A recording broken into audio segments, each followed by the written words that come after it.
며칠 전 전당대회 돈봉투 살포와 관련해 김효재 전 청와대 정무수석이 불구속 기소됐습니다. 이렇게 최근 언론인 출신 고위공직자들이 불명예 퇴진하는 경우가 잇따르고 있죠. 19대 총선을 앞둔 만큼 언론인의 정치권 진출에 대한 논의도 확산되고 있는데요. 오늘은 언론계에서 정관계로 진출한 이른바 폴리널리스트들에 관해서 알아보겠습니다. 박진영 기자, 네. 먼저 폴리널리스트 뜻부터 좀 짚고 넘어갈까요? 이 정치인과 교수를 합친 폴리페서와 어감이 비슷한데요.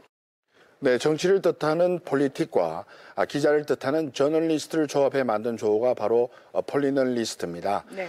정계에 나서거나 관계에 진출하는 언론인들을 일컫는 말인데요. 부정적인 의미로 쓰이는 경우가 많은 것이 현실입니다. 먼저 선거라는 검증 절차를 거쳐 정치인으로 변신하는 경우가 있습니다. 18대 국회의원 중에서 언론인 출신은 모두 35명.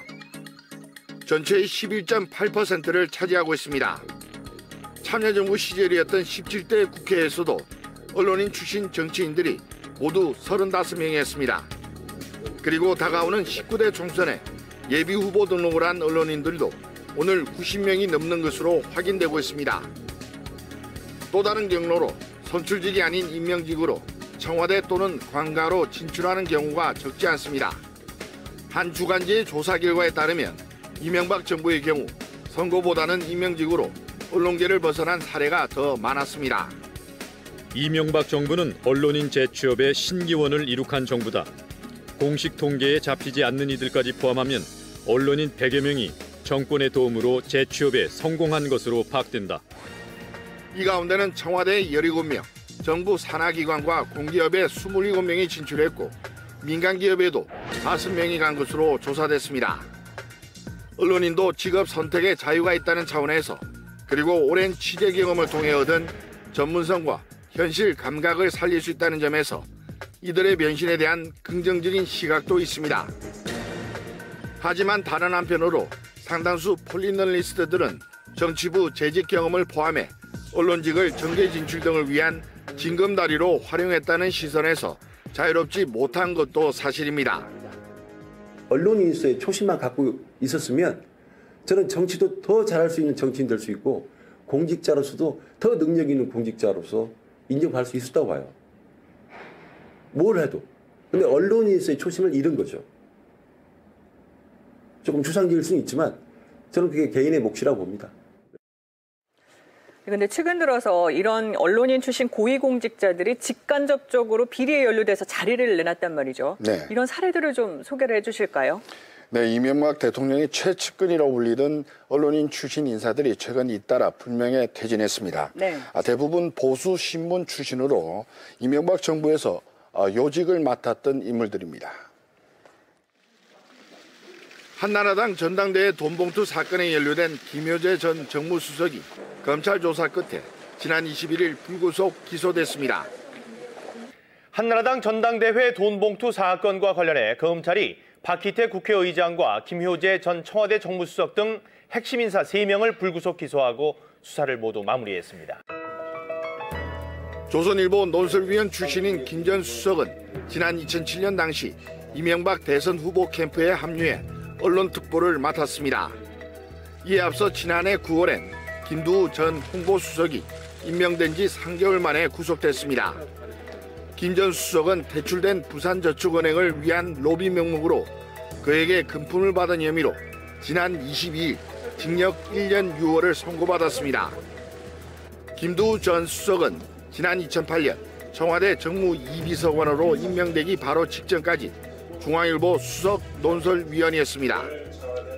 이국철 SLS 회장으로부터 억대의 금품을 받은 혐의로 구속돼 재판을 받고 있는 신재민 전 차관도 역시 한국일보와 조선일보를 거쳤습니다.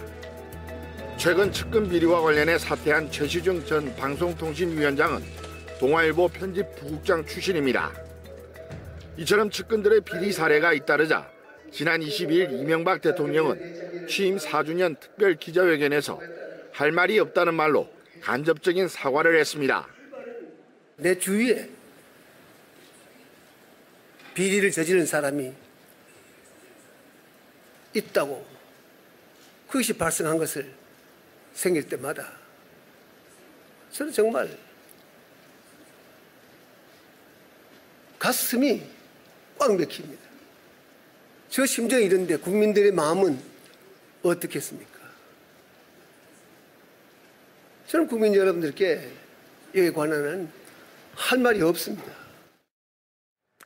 네, 박 기자, 특히 이번 이명박 정부 들어서 이런 폴리널리스트들의 문제가 불거진 데는 어떤 특별한 이유가 있을까요?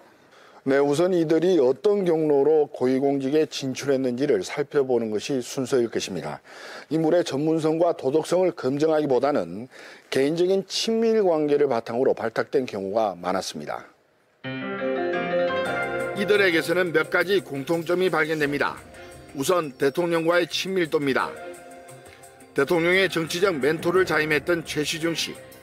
지난 1998년 이명박 대통령이 선거법 위반으로 의원직을 사퇴한 뒤 워싱턴에 있는 동안 친분을 쌓은 신재민 씨. 그리고 이명박 대통령 만들기에 산실 역할을 한 안국포럼 출신의 김효재 씨 등 업무 능력도 감안됐겠지만 대부분 대통령과의 관계가 발탁의 주요한 이유 가운데 하나였다는 지적입니다. 이 사람들이 그 공직자로서의 도덕성이라든지 공직자로서의 소명의식이라든지 가치, 철학 이런 것들이 얼마나 있는지에 대해서 검증을 하지 않고 자신과 얼마나 가까운 것에 따라서 한 것, 이런 것들이 사실 부패의 뿌리죠. 게다가 최시중 씨를 제외하곤 신재민 전 차관과 김효재, 김두우 전 수석은 대선 캠프나 청와대에 진출하기 직전까지 현직에서 활동했고 정치부 기자를 오래 했다는 공통점도 있습니다. 결국 이들은 권력에 대한 감시와 비판 업무를 맡고 있는 동시에 자신의 정치권 진출 행보를 모색했다는 평가에서 자유롭지 못하다는 분석도 나옵니다. 관련 인물들을 처음으로 실명 비판한 한 언론인은 결국 권력자와 나누는 일종의 패밀리 의식이 해당 언론인들을 부정과 비리에 무감각해지게 만든다고 주장하기도 했습니다. 평소에 특정 정파 또는 특정 부처에 출입하면서 불가원의 원칙을 벗어나서 야합을 할 경우에 그런 성향을 가진 사람들은 특히 이 부패와 비리, 부정에 약한 체질을 갖고 있기 때문에 아주 자연스럽게 이 부패에 몰입하고 결국 나중에 징벌을 받게 되는 것 아닌가 이렇게 보는 거죠. 그러면 이번엔 언론사들 입장에서 좀 보죠. 네. 이 자사 출신 폴리널리스트들이 비리나 부패에 연루됐을 때 과연 어떤 논조로 다뤘을까 이게 궁금하거든요. 네, 그 사례의 하나로 최시중 전 방송통신위원장을 다룬 동아일보의 기사를 중심으로 다른 신문들과의 차이점을 살펴봤습니다. 네.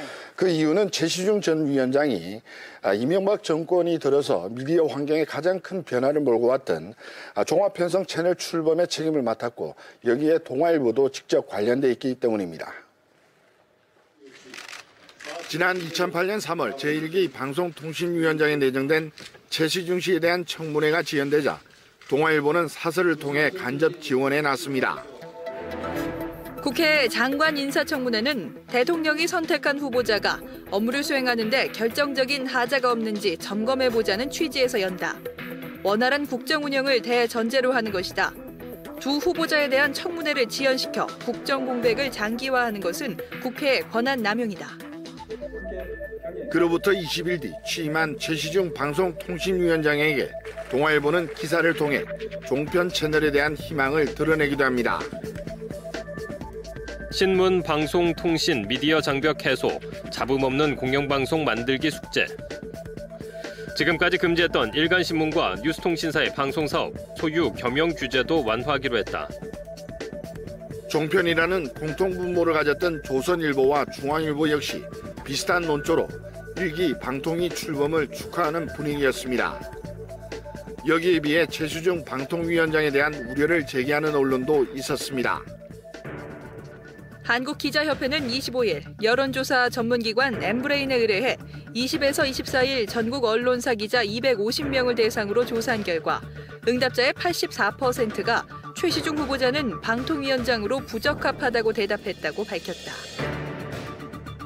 바로 방통위의 인사권 행사 등을 통해 방송을 장악한다는 것이다. 이를 위해 보수신문이 원하는 신문 방송 겸용이나 공영방송의 민영화 허용 등 권언 간의 거래가 이루어질 수도 있다. 우리는 최 위원장의 방통위가 방송의 독립성과 공공성에 미치는 영향력을 주시할 것이다. 그리고 4년이 지난 지난달 초부터 보도된 측근 정용욱 씨의 수뢰 혐의에서 시작해 결국 최 위원장이 퇴진할 때까지 보도도 비슷한 양상이었습니다. 동아일보의 경우 대부분 정용욱 씨 비리와 관련한 객관적인 사실 전달에 치중했습니다. 신문의 얼굴이라고 할 수 있는 사설에서는 최시중 위원장의 이름이 방통위원장을 퇴진한 뒤에서야 등장합니다. 이 대통령의 멘토인 최시중 전 방송통신위원장도 정책보좌관의 비리 의혹에 책임을 지고 사퇴한 모양이 됐다. 양아들로 불릴 정도로 가까운 사람을 방통위에 들인 것부터 잘못됐다. 이는 문제가 불거지자 검찰 수사를 주장한 다른 언론과 비교해 확연히 온도 차이가 나는 대목입니다. 최시중 위원장 사퇴하고 검찰 수사 받아야. 최시중 의혹 철저히 수사해야. 자사 출신 정계 거물에 대해 제대로 된 비판을 하지 못하는 이유는 무엇일까? 이와 관련해 정치권에 나선 언론인과 출신 언론사 사이에 일종의 협력 관계가 존재한다는 의견도 나옵니다. 실제로 이제 자기네 출신 중에 관계나 혹은 정계에 나가 있던 사람들을 감싸는 그런 것도 언론의 전형적인 자사이기주의적인 보도 태도라고 볼 수 있습니다. 그러니까 그들을 마치 자기네 이해를 대변하는 자기들의 무슨 대변자로 활용하고자 하는 그런 속셈들이 은연중에 작용했을 수도 있다 이런 생각이 듭니다. 박 기자, 이건 직업 선택의 자유와는 또 다른 얘기인 것 같은데요. 이 권한 유착으로까지 이어질 수 있는 문제인데 현실적으로 이런 문제를 예방할 수 있는 장치 같은 게 혹시 있을까요? 네, 현행 공직선거법상에는 언론인이 선거에 출마하기 위해서는 3개월 전에 해당 언론사를 그만둬야 한다는 경과 규정이 있습니다. 하지만 이는 상징적인 규정일 뿐 근본적으로 권한 유착을 근절할 수 있는 대안은 아닙니다. 선출직이 아닌 임명직의 경우는 그나마 이 같은 상징적인 규정마저도 없는 상황입니다. 50년간 기자로서 외길을 걸어온 한 원로 언론인은 권한 유착을 경계하기 위해서는 결국 기자 정신이 중요하다고 강조합니다. 우리 동양에서 이렇게 나온 춘추 필법의 정신, 이제 목을 걸고 목숨을 걸고 절대 군주 앞에서도 추상같이 말이죠. 사실 기록한다는 그런 정신, 그런 것들을 후학들한테 또는 후배 언론인들이 더 깨달았으면 하는 겁니다. 그러나 실제로 언론사 퇴직 후 일자리를 찾기 힘든 현실은 기자 정신만으로 극복할 수 없다는 주장도 있습니다. 그래서 미디어가 발달한 외국의 사례처럼 언론사가 소속 언론인의 전문화에 집중적인 투자를 해 전문 기자를 많이 길러내야 한다는 의견도 나옵니다. 기자 한 사람, PD 한 사람, 아나운서 한 사람, 엔지니어 한 사람, 모든 사람의 중요성과 소중함을 알면 거기에 대해서 전폭적인 재투자와 어떤 지원 시스템은 전 제도적으로 갖춰져야 된다고 봅니다. 이 속에서 언론이 더 양질의 언론이 될 수도 있고 흔들리지 않는 언론일 수도 있고 내실을 기할 수 있는 언론일 수 있습니다. 각 분야에서 전문성을 축적한 언론인들이 늘어난다면 그만큼 사회적 활용의 폭도 넓어질 수 있다는 겁니다. 또 이와 함께 현실적으로 최근 언론인들의 정계 진출이 늘어나는 추세를 감안할 때 언론사에서 정계로 진출하거나 반대로 정계에서 언론사로 복귀하는 경우 관련 경과 규정을 좀 더 실효성이 있게 강화해야 한다는 지적도 나옵니다. 흔히들 언론을 권력을 감시하는 와치독, 즉 감시견이라고 부릅니다. 그러나 바로 그 감시견이 자신에게 주어진 임무를 이용해 스스로 권력이 되고자 한다면 언론은 곧 신뢰의 위기를 맞을 수밖에 없습니다. 최근 잇따르고 있는 언론인 출신 인사들의 추락은 단순히 개인의 문제가 아니라 언론 전체를 향한 신뢰의 문제로 이어질 수 있다는 점을 언론인 모두 명심해야 할 것입니다.